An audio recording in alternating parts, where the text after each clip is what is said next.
जिसमें औरतों को जो है वो ब्लेम किया जा रहा था कि वो बहुत ज़्यादा चीज़ें इस्तेमाल करने लग जाती हैं जब उनके घर में सोलर लग जाता है।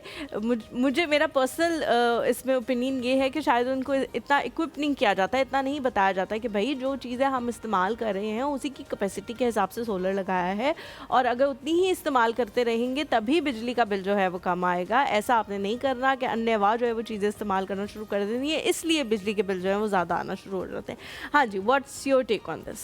जी, तो मैं ये बता रहा था कि उसके बाद फिर अल्टीमेटली जब हमने देखा तो फिर हमने बेसिकली यहाँ पे मैं जो इम्पोर्टेंट पॉइंट है वो ये कि आपने अवेयरनेस भी देनी है लोगों को। पहले जैसे आप कहते हैं ना एनर्जी कंजर्वेशन, इसका कॉन्सेप्ट होना चाहिए, उसके बाद आप सोलर लगाएं तो आपको ज़्यादा मल्टीपल उसके बेनिफिट्स होंगे।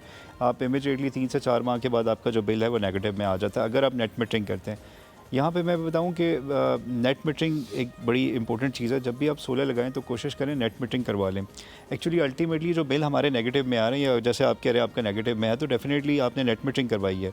अब जो सोलर सिस्टम्स लगते हैं, कुछ लोग ये क्या चीज़ है? देखिए, नेट मीटरिंग का मतलब ये होता है कि अगर आपने इजाफी बिजली बनाई है जो आपने सोलर सिस्टम से, तो जो आपने बिजली है वो ग्रिड में बेच दी है, और जितनी आपने ग्रिड में बेच दी है वो तकरीबन 27 रुपए के हिसाब से आपको वो इजाफी जो पैसे हैं वो आपको मिल जाएंगे, या आपके अगर जो आपने यूनिट ज़्यादा कंज्यूम कर लिए तो उसके साथ एडजस्ट हो जाएगा। इसी वजह से जैसे मैंने बताया मेरा बिल माइनस 3.5 लाख है। इसी तरह एक हमारे कस्टमर है उनका माइनस 10 लाख बिल है।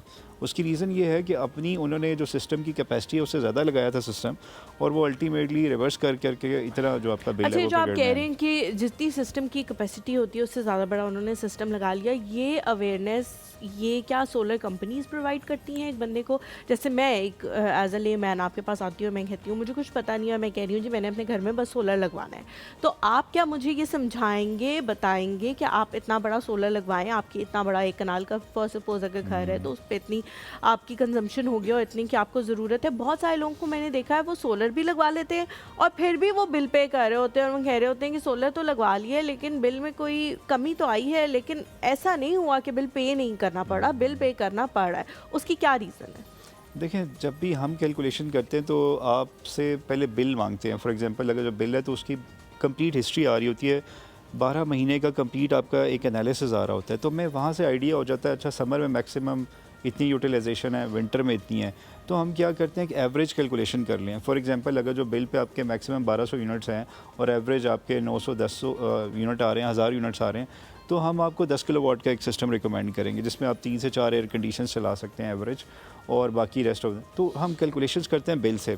अब कस्टमर अगर जो चाहता है कि मेरा बिल 60 या 70% रिड्यूस हो जाए, तो हम अकॉर्डिंगली फिर सिस्टम लेट्स सपोज कहता है 60% रिड्यूस हो तो हम 7 किलोवाट का सिस्टम डिज़ाइन कर देंगे। लेकिन वो कहता है कि नहीं मेरा बिल माइनस में चला जाए, तो हम जो एग्जिस्टिंग उसकी कैपेसिटी उससे ज़्यादा लगा देते हैं। मिसाल के बाद 10 किलोवाट था तो हम 13 किलोवाट सिस्टम लगा देंगे, 12 किलोवाट, तो उसका फ़ायदा ये होगा कि उसका बिल नेगेटिव में चला जाएगा। यहाँ पर सबसे इंपॉर्टेंट चीज़ है जो लोगों को ज़्यादा नहीं पता, वो पीक आवर्स है। जब आपका 3 फेज सिस्टम लगा होता है तो आपकी जो कैलकुलेशन हो रही है वो ऑफ पीक और पीक आवर्स में हो रही होती है। जो ग्रिड है, वापडा है, जो भी आइस्को इदारा है, वो आपसे शाम 5 से लेकर जो 10 बजे की बिलिंग है वो डिफरेंट करता है। तो जब आप इजाफी सिस्टम लगाते हैं जो एक्स्ट्रा, तो वो जो एडजस्टमेंट है वहाँ से हो जाती है। बिकॉज पीक आवर की यूनिट फॉर एग्जांपल 45 से 50 रुपीज़ कॉस्ट होती है, और जो नॉर्मल ऑफ पीक आवर्स है वो तकरीबन आपको 30 से कितने आपने बुक किए? Yes exactly. तो जब आप सरप्लस सिस्टम लगाते हैं यानी कि इजाफी सिस्टम लगाते हैं तो वो एडजस्टमेंट होकर फिर आपका बिल नेगेटिव में आता है।